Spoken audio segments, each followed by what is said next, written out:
You're watching Space TV, the only platform for sustainability projects, architecture, construction, and engineering. Watch Space TV from Vegas Media.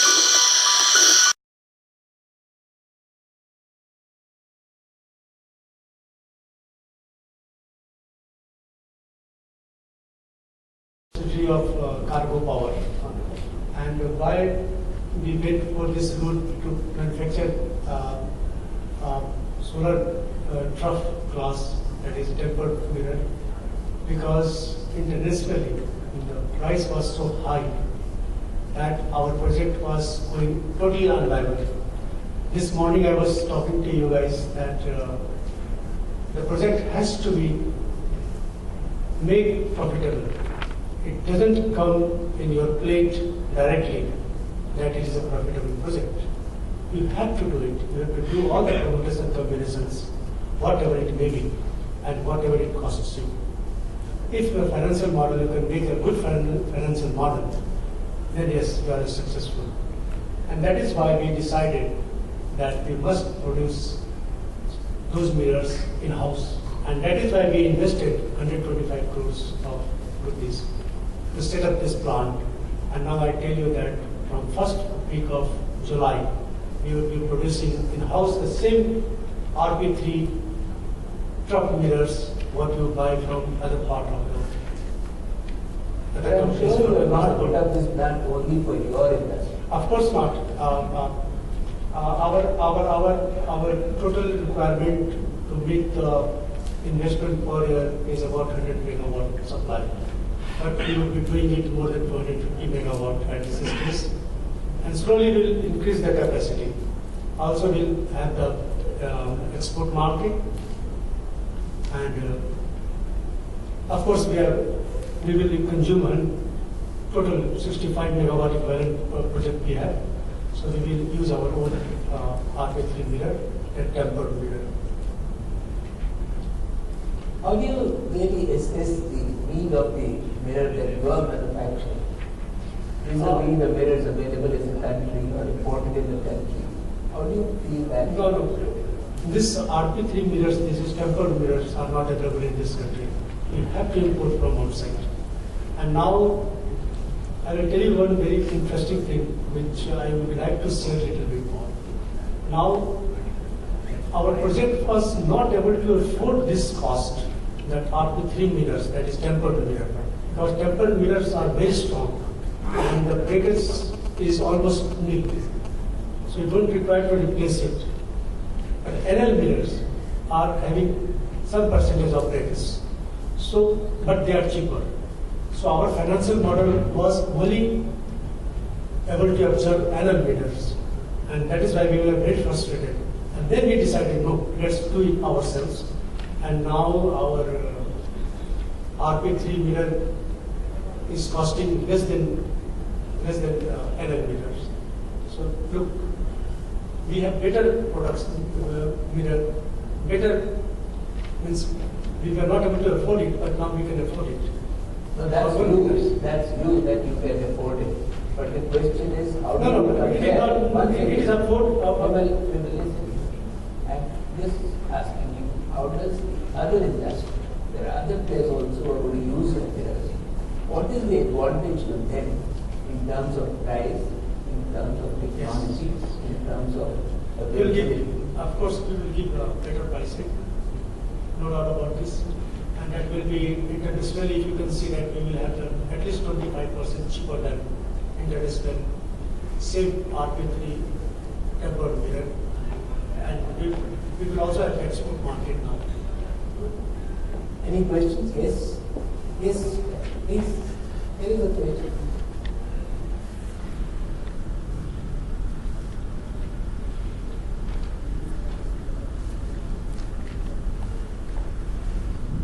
We were just wanted to ask you for this mirrors. Have you done this sand spray test also, which sustains that?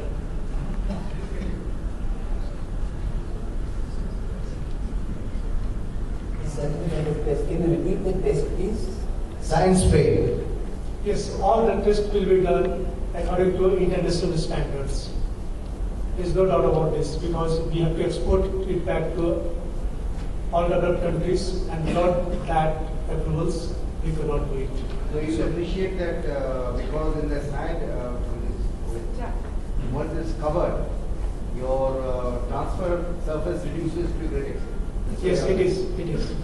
So proper cleaning is required, and that is why we are tying up with a company called Latiu from Spain, and they have got the proper cleaning system, and that gives you, if you have 100 loops, then you can have one system which cleans automatically, and it can give you 94% reflective index of your mirror, and that is the best you can expect today. But during the cleaning time, you lose some space. So you have to have additional mirrors. Pardon? During the cleaning time, Yeah. your transfer will go down, the heat transfer. It will be done during night only. Okay, now let me request Mr. Wen to give a small introduction of the whole activity that you have to do, and then let the audience ask you questions. Okay, so my name is Gary Finn, and I'm working for the Wuyin Group. We have started several years ago, it's now 4 years ago, in China, a production unit for vacuum tubes. We have been testing these tubes for the past 3 years. All the renowned testing facilities across the US and Europe with very good results. And we are gearing up our production capacity in Wending, in Shandong province in China, from 50,000 pieces where it is today to 100,000 pieces of vacuum tubes where it will be at the end of this year. As a matter of fact, this is our second startup that we do. The other experience that we have in vacuum tubes was a turnaround when me and my brother acquired Loose, that is very well known to most of you, I guess, when it filed for bankruptcy in the United States in the 90s. It was me and my brother who acquired Loose, who started Solel, and who ran that operation for a period of 4 or 5 years. That was a production facility in Israel. At that time it was at the Har School, which is a science campus in Jerusalem. And after we sold it to an investment company, we continued our business in low thermal solar, and from there we started now 4 or 5 years ago production of vacuum tubes, high thermal vacuum tubes that are being used. We have a small booth here, so for those who want to see it, we can show something more. So what are your ideas about indigenization of this particular component in India? Well, I think from a business perspective, what you want to see is some horizon. The investments that are involved with this production are important. And what you want to hope for is that this investment will regain itself at least partially on the local market. So what we are looking for in the first place is a stable growth in a local market. And as soon as we can detect that, I think we are open to go and to start production in a local place. On the other hand, I think that there is no good reason, if there is a stable local market, there is no good reason why we should not produce it in India. Where is the trigger? And now that we are talking in terms of 3 gigawatts of this power, this announcement could come in a period of 2 to 3 months. So what is that figure or that target or that market size which triggers the whole concept of indigenization? Is there something of that kind, or you as in your boards, how do you decide this, that this is the time to go to the local market. I can only talk for myself and not for the other people on the table here.